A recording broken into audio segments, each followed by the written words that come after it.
everything just went black, and I remember waking up to a scream that I've never heard before in my life, not on a movie, not in acting, nothing. And a second later, I realized that was coming from myself, and I didn't know how that was possible. And I thought, well, am I dead? Am I dying? Like, what's happening right now? And as I opened my eyes, I took a deep breath, and just fire went down into my lungs. And I looked around, and the whole cab was on fire, and I was by myself, and I couldn't see anything. And I looked around the cab, and I thought, I must be trapped in here, and this is it. And the fear that I had was profound. I recognized that I wasn't the same person that I was, and I was having a lot of anxiety and started having panic attacks, and I couldn't sleep. That was a shell. I just was hardly living. So I was praying for a car accident, for a plane to crash, for just something to take me out of this misery, because it was unbearable to a certain degree.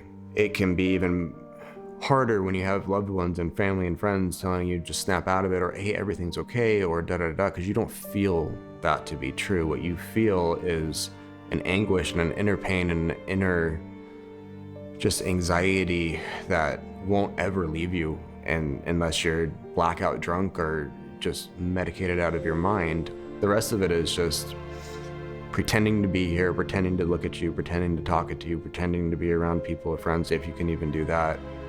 Even in all of those experiences, you are lonely. You are completely wrapped up in your own inner pain that you can't really truly connect with the person that's sitting next to you.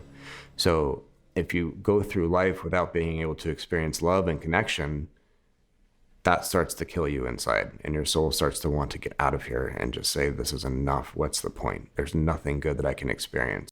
So after I had the recording, and they showed me what was wrong with my brain, and they generate a protocol from that. So based on your individual brain, they input a frequency that they're going to feed back to it, and a location that is the most impacted.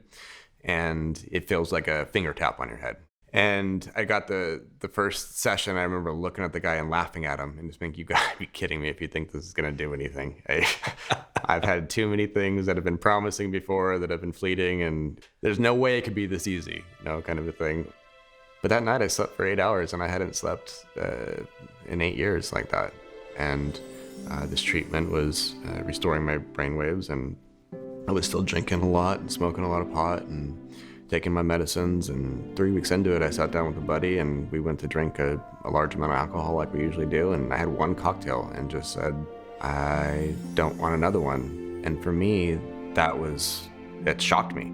And what I noticed was that I just felt calm inside. I felt peaceful inside, and I was able to finally connect with somebody. And I finally connected with my friend. And the last thing I wanted to do was to have another sip of alcohol, which would possibly take me out of that experience.